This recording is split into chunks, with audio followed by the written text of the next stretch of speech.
Welcome back to the Fire Break. I'm Steve Wolf. Thanks for joining us again here, and thanks to Team Wildfire for sponsoring us. Team Wildfire is developing new technologies for mitigating the most dangerous aspects of fire, whatever they may be, and we're learning more about that all the time. And one person we're going to learn about that from is Todd Hinman-Briscoe. Now, I've told you many times I spend a lot of, I don't know if you call it spend, waste, whatever.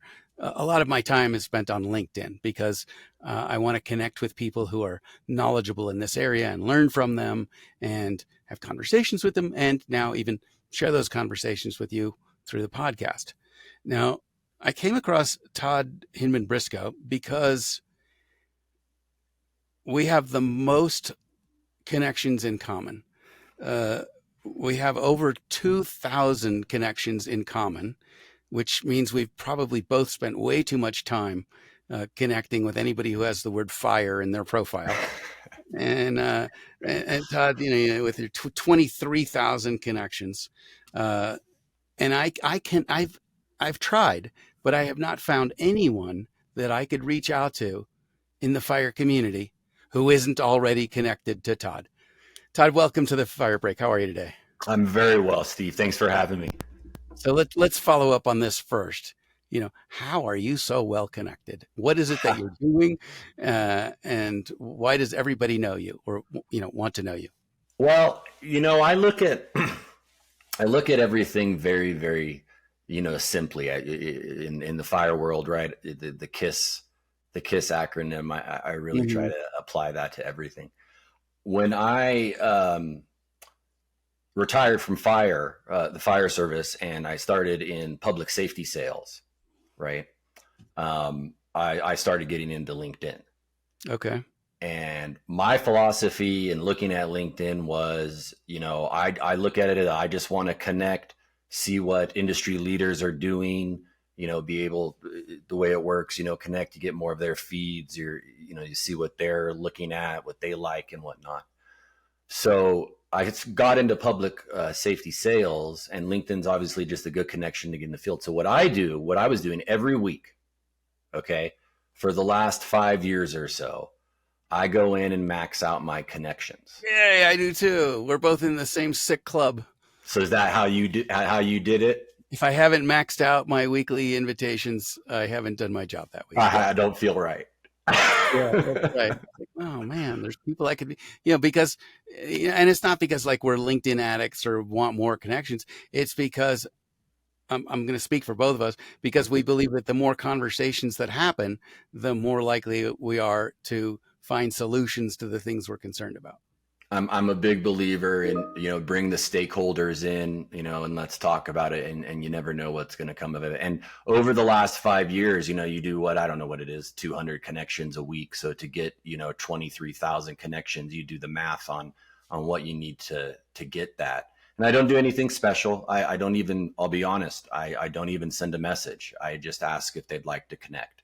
And I don't really follow up with anything, but I have had many, many instances over the last 5 years, and this one being one of those, where I've had great conversations with people on a variety of topics, and mostly it is all fire related. It's all fire, yeah.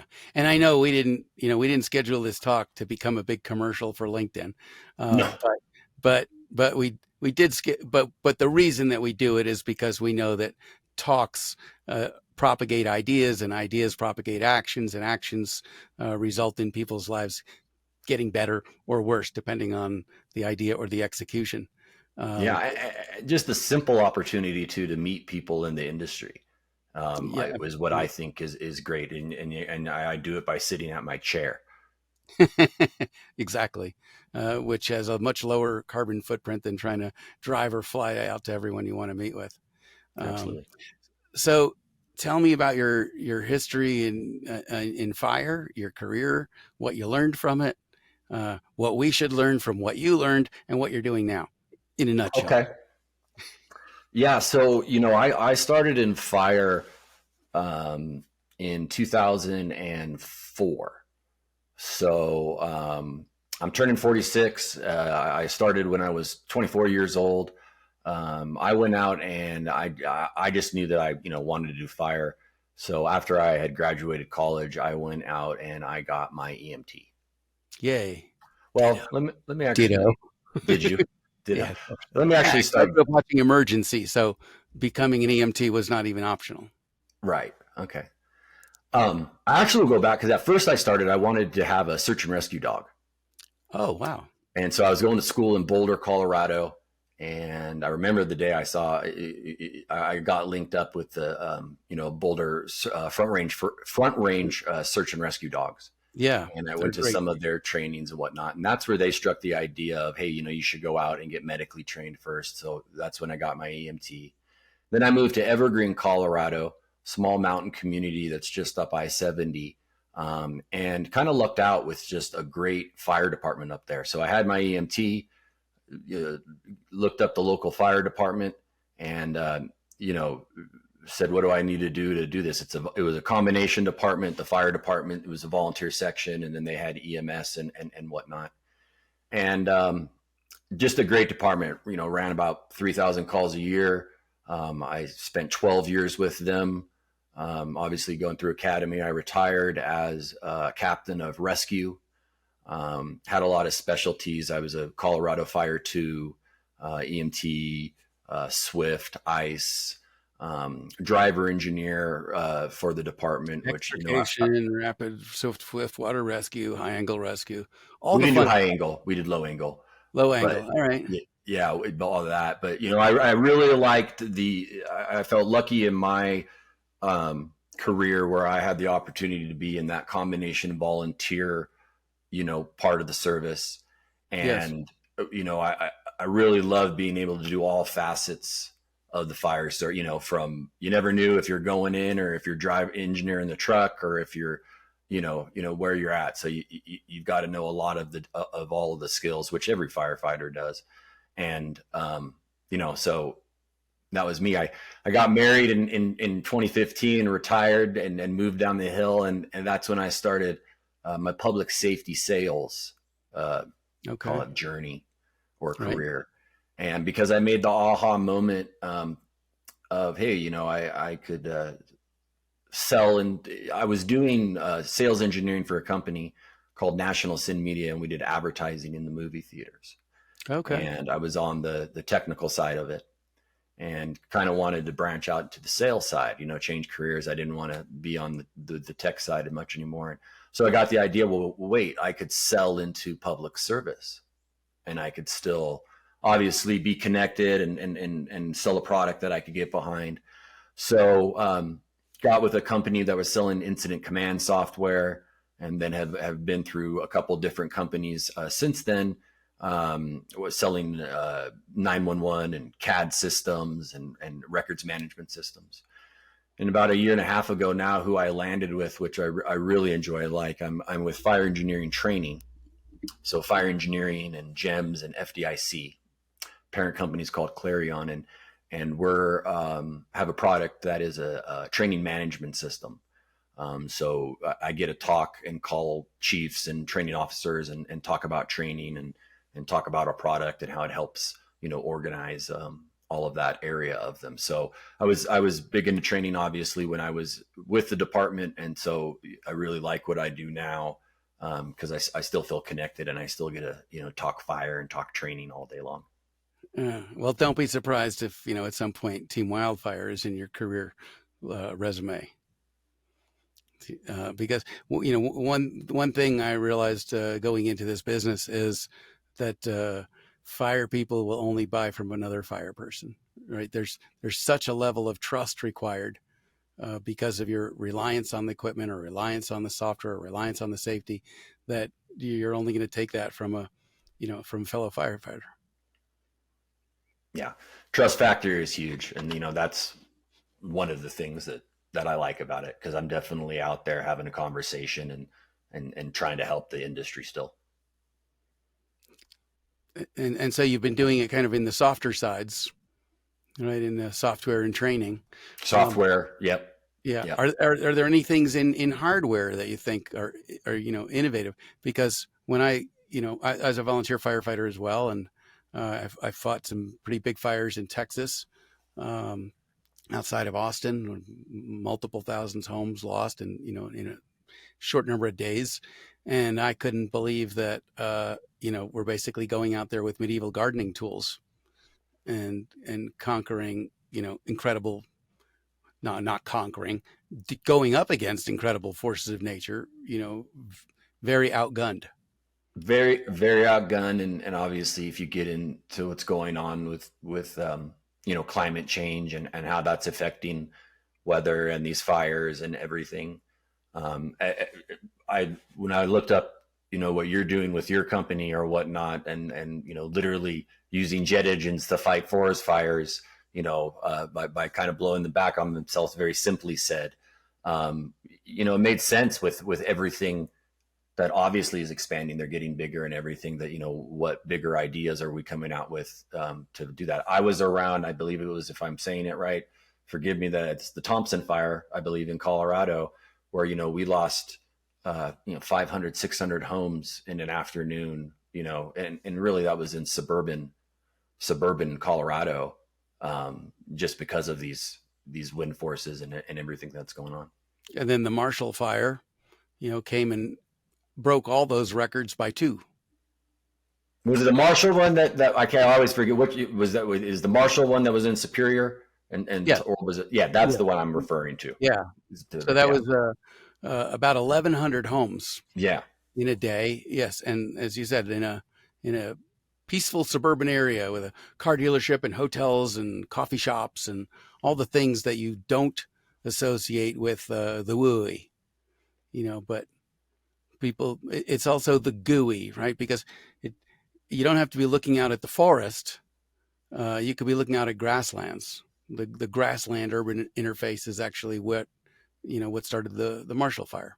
100%. And from going out, looking at it afterwards, and talking and looking at the interviews from the firefighter, that's a get out of your way fire. That's truly a firestorm. It was impressive. I think it was the Chuck E. Cheese or whatnot that burned down. It's in the middle of a concrete jungle right on the side Right. of the freeway. You know what I Right. mean? And It was a and that, wildland fire where the houses were the trees. where Right. that exactly. And you've got that amber, literally firestorm coming down on you, miles away, igniting stuff. How do you get in front of something like that? You don't, and ideally you don't, and you get out from in front of it. Well, you know what I mean. In Yeah, front of it, yeah. I know, but but the point is, like, really, like, the best place to fight the fire would be from in front of it, except you don't want to be there. Not So, well, yeah. I think there's going to be a place for, robotic or remote controlled fire suppression technology where you can then decide what the best place to put out the fire is, not the safest place for you. Right. Right. I mean, I know that a lot of this is talking about innovations in tech, and obviously, you got to bring up, these different AI things that, how are those going to affect the fire service and in calculating and predicting fires of where they will, and then how do we relate that into our operational, strategies for that? It'll be very interesting as they incorporate all that. Yeah. And I personally foresee that, we're not just going to be using AI to tell us, where the fire is or what it's doing or whatever. We're going to use the AI to actually create optimized suppression plans for the deployment of our assets. What I call playing chess with the fire. Right. Right. Right. So instead of just overloading an incident command team with more and more facts, more and more data streams, more and more sensor streams, don't tell me what's happening. Tell me what to do about it. Yeah, more and more information, but that AI will tell you how, possibly, Yeah, how to act how on to it. act on it. Right. I've got 2 airplanes. Where should they be dropping first? Right. I got so many trucks, so many axes, so many whatever. Right. What's the best way to be deploying them at any given time? And can we continue to update that suppression plan, faster than simply within the course of the next operational shift? Right. Right. When the wind changes, we shouldn't have to wait 12 hours to make a whole new plan. Right. It'll be predictive in that Right. sense. 2 minutes later, boom, here's a new plan. This company's moving there. That battalion's moving there. Right. We're trying to keep people safe and whatnot. Yeah. So what are your big takeaways? I know you've been out of the direct suppression for a while. But I know you very much have, 2 feet in the business and in contact with the industry. Um, what are you seeing changing, and what's scaring you the most? It's a great question. Like, I mean, does it feel to you like things are moving in a direction where there's more worse than better coming up? And the only thing that pops in my mind is, having conversations with the amount of people interested in going into EMS or fire, as a career. I Okay. think I would, if you ask the question, what's scary, I mean, the fires always scare me, and or with how big they are, and obviously we could talk about other aspects, but as a broad whole, I would say when I started in 2004, it was shortly after 9/11, and I always kind of make the argument or joke that a lot of people were wanting to be in the fire service, and because of that event, and rightly so. Sure. Yes. Um, and now the pandemic was a rough time to go through if you were in the fire service, and especially in EMS.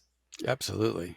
And now I'm wondering and seeing. I hope I'm wrong on this, and maybe I am, but I don't. I feel that there's a lack of enthusiasm out there for people to want to get into that career, and how is that going to affect the quality of services and the departments be able to retain people, and all of that. I mean, departments have always, especially on the lower end, volunteers and in those rural areas where they're needed the most, even are they struggle to get people.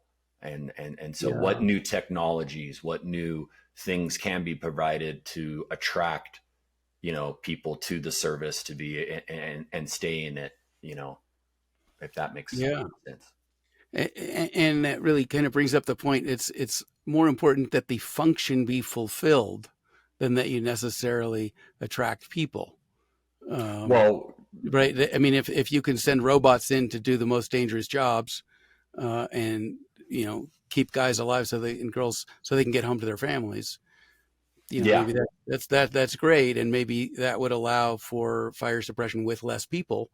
Which, if you can't get the people in the first place, you're not taking jobs, right? You're getting people's homes put out that there's not enough people to do it in the first place. yeah. I mean, and there's new things I look at all the time, on that aspect of it. Of are there different ways for the suppression to happen so that it's less manpower or less here. But the thing that you said scares me is even besides that, are we losing a love for the fire service and Mm-hmm. even police, and there's got to be some aspect of people doing the job, right? We can't totally Absolutely. automate it.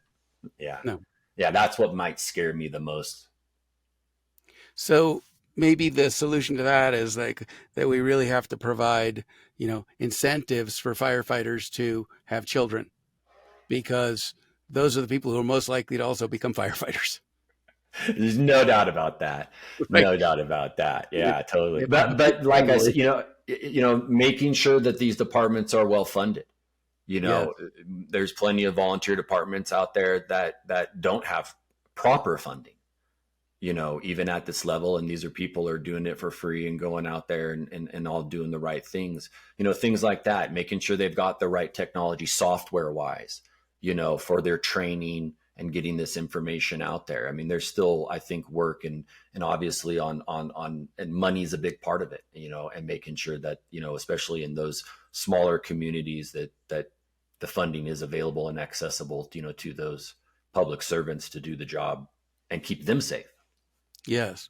And all right, to the degree that software can help with the training and the record keeping and the planning and the pre-mitigation, kudos to it, but also, people shouldn't be under the impression that data douses fires.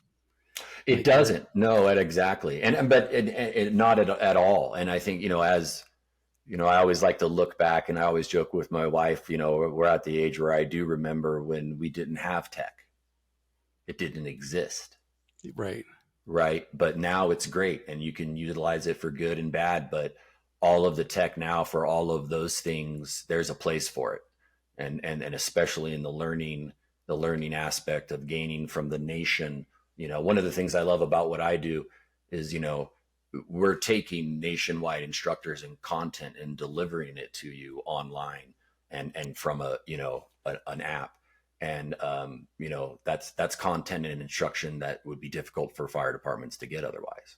Absolutely. And that technology allows any firefighter anywhere to learn from the very best instructors in the world. Exactly. Right? You can identify, your top 100 instructors, based on the quality of the work of their students, and you can develop online content for them that any fire anywhere, any fire student or could access. Mm-hmm. Mm-hmm. And that's just it. Great. And it's the sharing of the ideas for, like we were talking about earlier, of new suppression techniques and having those conversations. Tech comes into play for a format in the training aspect to organize that. How do you mean? For instance, be like, say you got, for technology, right? Are you We have talking a about trained like an IT technology or a hardware technology or either? software, a software. Okay. We've got a department in Canada, and we've got a department in the US, or whatever, two places. Well, with software, if this department has a training program or a course that they've built around a specific topic, or things that they've found to work, and new topics, electric vehicles, that's an ongoing learning thing for the fire service. Well, we could start sharing those, courses and ideas, and having an online to even so expanding that knowledge in an easier format and getting that information out there. Always going to need to do the hands-on, always going to need to do all that, but there's a place for, that tech and video and learning, obviously. Right. And not only the sharing of training, but the sharing of all data related to fires. Exactly. Right. Like the reason I started the fire break was because I believe that contained within humanity's knowledge base is all of the information that we need to manage our climate and our wildfire issues, et cetera. But that the knowledge is so siloed in universities spread out across the world, private companies spread out, that nobody has access to see all the puzzle pieces. So very little chance that the puzzle can be solved. Whereas if you turn all the pieces over and you put them all on the same table, people can sit there and they can figure it out, but not unless they're sharing that data. Sharing So I that think, data. yeah, the unsiloing and common language of fire is really something that has to be um, advanced. Um, every scientist working on fire suppression should know what every other scientist is doing, and they should all be written in the same code and the same analytical softwares to be able to apply to them. Because if you could program an AI or have an AI learn from every fire that's happened since we've documented fire behavior, that could be a pretty smart tool. Sure. Yeah. Um, but we'll have to see if things come out like that. Are there things that you're looking at the individual homeowner or citizen level that that you're concerned that people don't know about structure fire or wildfire, that you think if they did know, could reduce their risk or reduce the risk to the general population?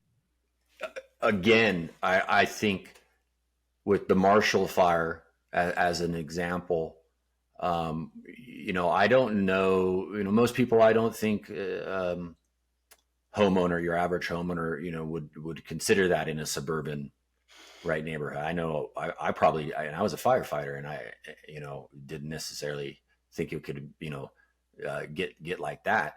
And so just doing the basics, that take that simple mitigation course of, especially on the why, and again, kiss it, keep it simple, not storing things under decks where they shouldn't be, and, gutters. And let's just start with the basics on that. I think that everyone, especially if you live in, a certain state, which is now, if you live in the state of Oregon, Washington, Colorado, Idaho, Yeah. California, like, and you own a home, then you should go to a basic class and understand, some of it. And you can probably do a lot of just simple mitigation that, can really be the difference between, your house, being saved, or not.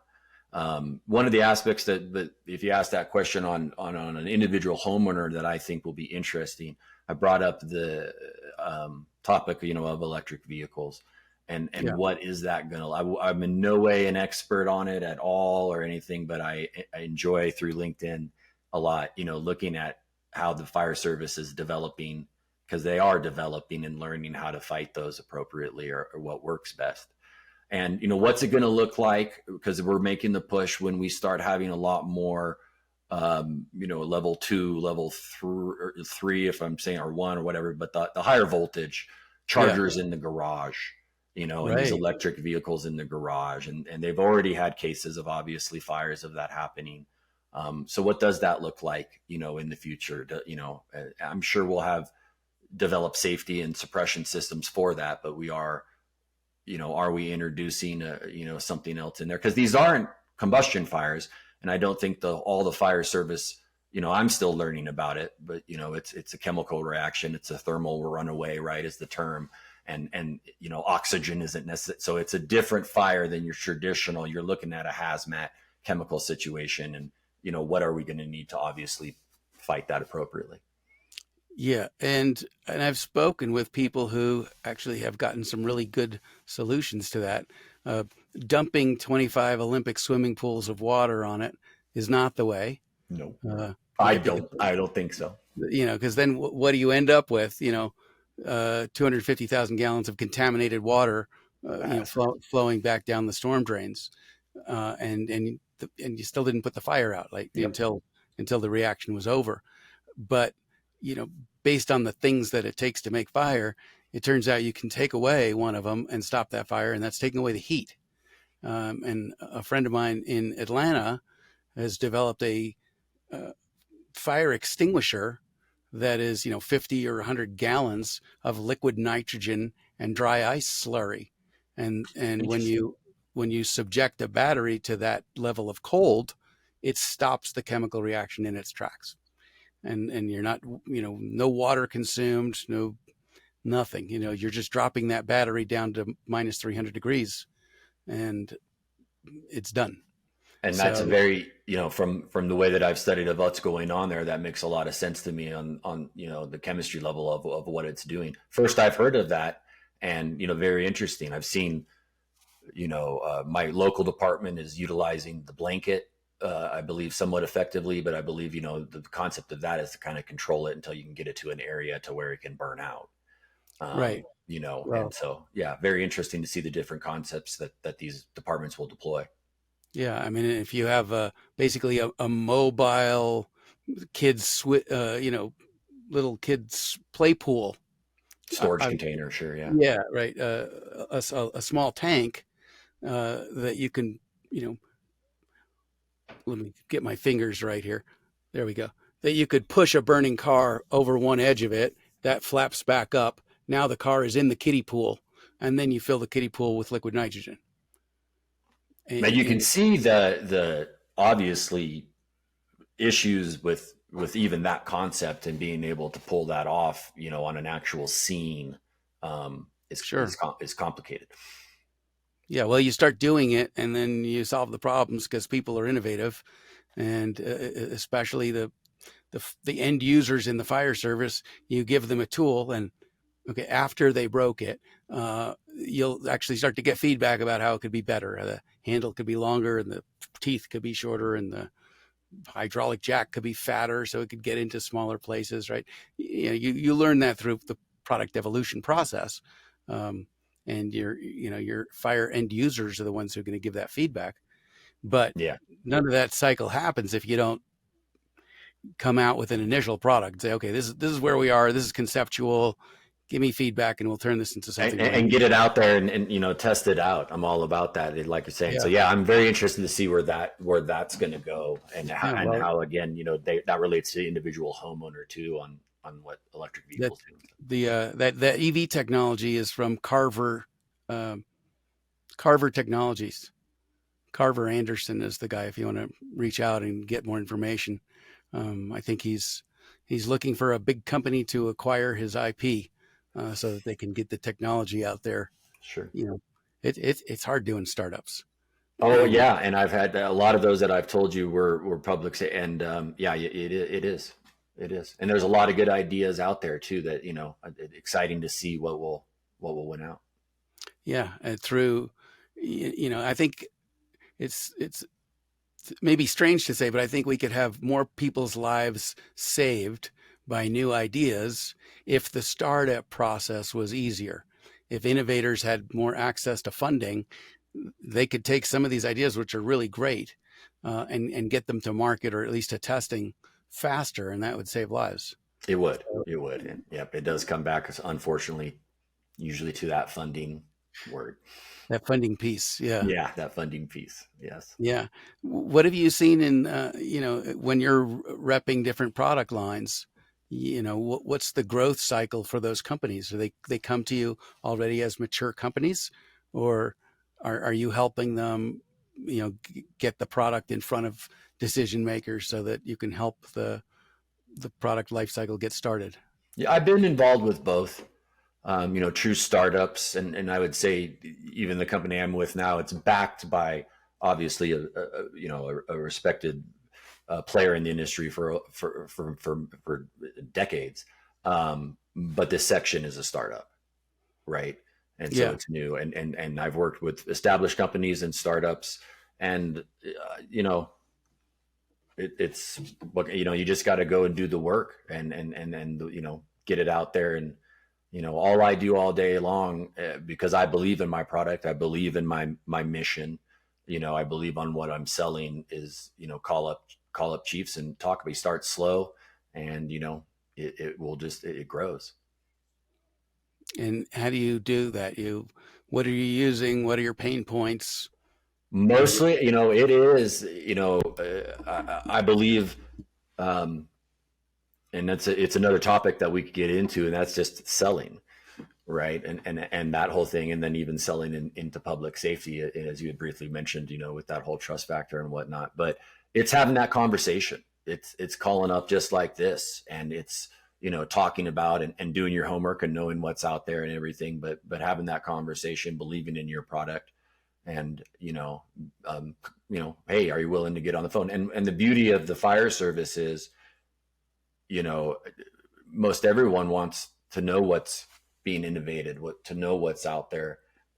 Maybe they don't agree with it or like it, but they want, and they do spend the time being public servants and doing that. So if there's something out there that's going to help their guys and their girls be safer or train better, Yeah. they're open to wanting to do that. So I really do get, I'm blessed to be able to talk to all the brothers and sisters in the fire service about that and just have a conversation about it. Hey, maybe my product, will give you some of the tools that you're looking for to help you in those areas. Yeah. And I think particularly in the fire service, no one wants to sell and no one wants to be sold. But what we all do want on both sides of that transaction are to solve problems. And that's exactly right. That's exactly right. And if you have the good product, like you're saying, you're obviously down there at the basic, trying to solve a need or a problem, make it Yeah. easier. Right. I mean, the problem that we saw was the existence of wind. If we didn't have wind, we wouldn't have the kind of wildfire spread that we see. But we do. And I think that despite the best efforts of firefighters, like the wind still owns the fire. So I find it people very start, interesting that your concept of the jet engines coming back, and again, keep it simple. Well, if the wind's kicking our butt, right. how do we turn it back on itself? Yeah. And I say, well, if you can own the wind, you can own the fire. Right. If a fire's coming one way and you push back with bigger winds, faster winds, and those winds contain retardant, so you're basically creating a hurricane on wheels. You get to be the dominant local weather force controlling the weather. At least that's what we're that's our thesis. That's your You know, concept, right? Yeah. yeah, that's the concept, and we've tested it out, in small scale, and now we've just plopped down a big bunch of money to build a full scale prototype. So And obviously, those small scale trials were promising, and very successful. Yep. When you test out fire technology for suppression, the international unit of fire is the wooden pallet skid, right? How many pallets, how involved, because that's what they train on everywhere. So, maybe that's a better measure of fire than how many megawatts, right, were generated by it. You could say, that fire going on in Canada, that's a 200,000 pallet fire. It's like, wow, that's a lot of fire. Yeah. But, yeah. but we'll see. When they talk in megawatts, I think most people don't know what that means in terms of fire load. Yeah, I can't say that I'm wrapped around what that is. Yeah. Very, very interesting. What do you see coming? Do you see the fire service changing and adapting uh, to changing conditions? And I know that that's a loaded question because the fire service is like, traditionally the slowest of all entities to change. I think that's the Uh, reputation, but I don't it's know. the reputation. Yeah, But so is that an unearned or a no longer true reputation? I think it's a reputation that was probably earned. That's why you get a reputation. But Right. I'm not going to pigeonhole departments into saying that they all follow that. Yeah. Everyone and there's plenty of departments that I think, like we just discussed, Yeah. every day I know that to be true. That they are taking the calls to find out what is this new product, what is this new innovative tool. The fact of the matter is that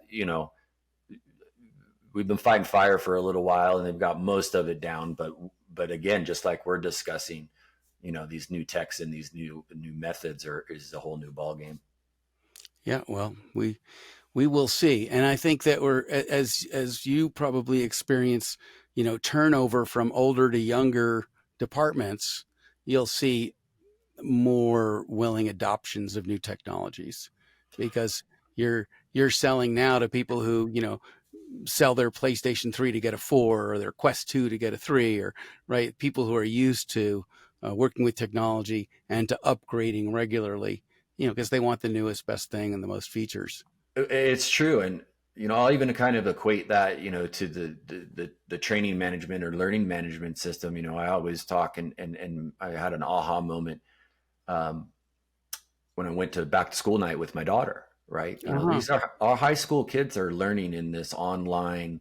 Half of it's they get a lesson plan and assignments online, and then they do their hands-on training at the school. And they're very used to being app accessible. And now I have that information whenever I want it, and it's right there. And I could even use it when I'm practicing the skill. So I think if you're looking at that from an educational standpoint, the departments are adapting and giving that out as well. And it's just I think an evolution of how we're learning, everyone, and how we're using the tools to learn, whatever the concept is. Right. People like to consume their education online. They like to consume it through video. Stanford Medical School stopped doing lectures because depending on, how the professor was feeling that day, you got a great lecture, a crappy lecture. They said, hey, we could film someone perfectly. They don't need to commute to school to listen to somebody say something they could watch on TV. And now they use all of their contact hours for actual clinical work, and which, and that's exactly right. And actually I'm glad you said that point, because the concept is to enhance the hands-on, to right. enhance the clinical, right? And I think that some people have and I could be wrong, but hey, are we too? No, all I want is hand. Yes, so do we want hands-on too. We're just thinking about the best way to accomplish that. And in this model, I think that's what it does. It enhances it. Right. Because no amount of online is going to teach you how to roll hose. No, it won't. No, Right? it won't. No, you got Yeah, to go do it.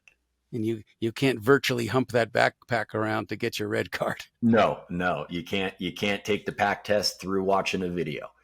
Right, right. It might give you some training tips for it. Right. You Yeah, know, exactly. And blister avoidance strategies or something. that's exactly the knowledge that we want to share out there, right? And everything. Exactly. Yeah. Well, I actually did figure out how to break the pack test, How's and that? well, I found out that the secret is to be 20 years younger. That's exactly right. The secret is to rent a mule to carry your pack. Exactly. Right. Or maybe there doesn't need to be so much stuff in it. Yeah, yeah, Right. As we exactly. develop lighter weight technologies, we could reduce that. And it's funny how like individual moments, like the pack test, like become like people's key focus of their fear about getting any given accreditation, right? Oh, I want to get my red card. I got no problem with the academics. Oh my God, the pack test, right? Or joining the police academy, like, oh, the run, or yeah, right? It's these physical barriers or the fears of them that probably restrict a lot of people. And that's in an industry that's trying to get more people or that's struggling for its labor pool. I think they should really look at where those pinch points are that are holding people out of it. yeah. Well, if anyone's listening, I'll say that I want to know what you did, but I'll share that I had fears, when I was going to go into the service, but do it. And because if it doesn't, if it scares you, you're probably doing the right thing. But if that's the one thing that's holding you up, man, go out there and do it. Everyone out there will help you succeed. And you know that, right? Yes, yes, it's the tightest community out there. Excellent. Well, Todd, I cannot thank you enough for joining me today. The wealth of your experience is vast, and don't be surprised if I call you frequently to tap different silos of it. Well, Uh, been a pleasure, Steve. Like I said, I appreciate you having me on, and you don't really need to. It's not too hard to get me to talk. If it, I'll talk fire as much as you want. I don't know if anyone wants to listen, but I'll sure talk it. I think they want to. I think they want to listen because people are hungry for that information. They have serious problems they need to solve, and without the knowledge and the wisdom and the experience, their chances of succeeding are much lower. Yeah, exactly. I mean, exactly. And Right. again, So us older guys, like, okay, so maybe we're not great at the pack test, but we got a few years under our belt, and we're happy to pass on what we know. that's right. And pay Just attention that, and gain that yeah, knowledge. it's the only way to advance.